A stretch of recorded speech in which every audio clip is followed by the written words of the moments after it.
आप सभी को सादर प्रणाम। श्री हरि की अपार कृपा आप सभी पर बनी रहे।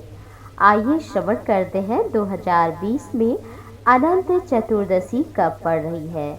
अनंत चतुर्दशी 2020 में 1 सितंबर दिन मंगलवार को पड़ रही है। अनंत चतुर्दशी की जो पूजा का मुहूर्त है वो है 5:59 से प्रातःकाल प्रारंभ होगा 16 सेकेंड से 9:40 तक। इसका कुल समय है 3 घंटे 41 मिनट तक।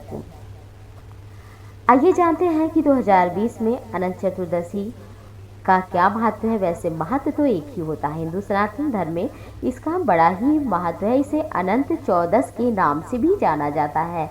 इस व्रत में भगवान विष्णु के अनंत रूप की पूजा होती है।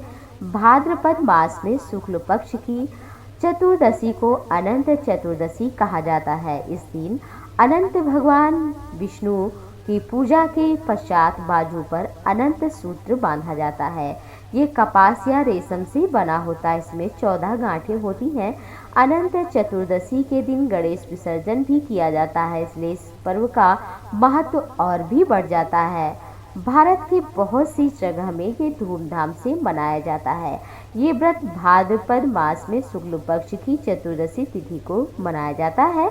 इसके लिए चतुर्दशी तिथि सूर्योदय के पश्चात 2 मुहूर्त में व्याप्त होनी चाहिए।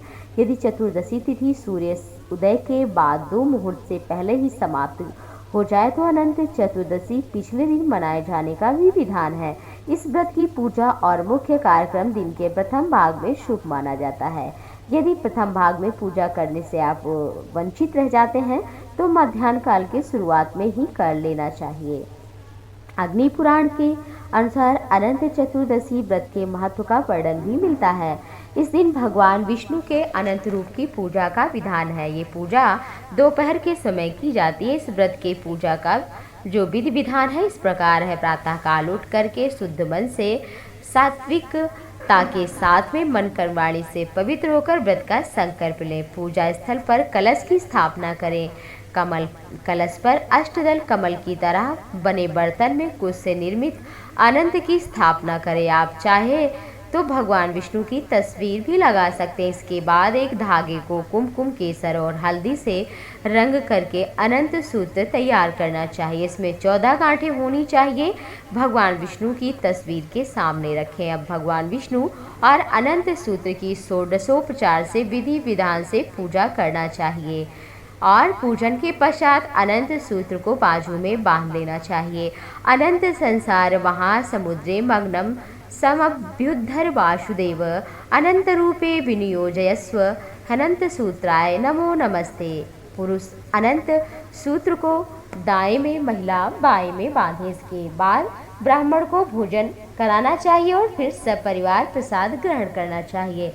अनंत चतुर्दशी का महत्व इस प्रकार है। पौराणिक कथाओं के अनुसार महाभारत के समय से ही अनंत चतुर्दशी व्रत की शुरुआत हुई है। भगवान विष्णु का ही दिन माना जाता है। अनंत भगवान ने सृष्टि के आरंभ में 14 लोक तल, वितल, अतल, सुतल, तलातल, रसातल, पाताल, भू, भुआ, स्वाहा, जनलोक, तपलोक, सत्यलोक, महलोक की रचना की थी।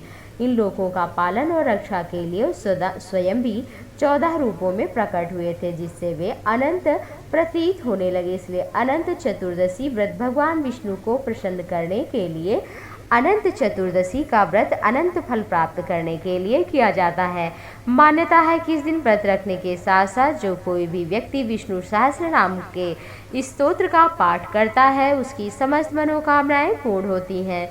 धन धान्य सुख संपदा संतान की कामना से ये व्रत किया जाता है, इसलिए अवश्य ही करना चाहिए। महाभारत की कथा के अनुसार कौरवों ने छल से जुए में पांडवों को हरा दिया था। इसके बाद पांडवों को अपना राज्य त्याग कर वनवास जाना पड़ा। इस दौरान पांडवों ने बहुत कष्ट सहे।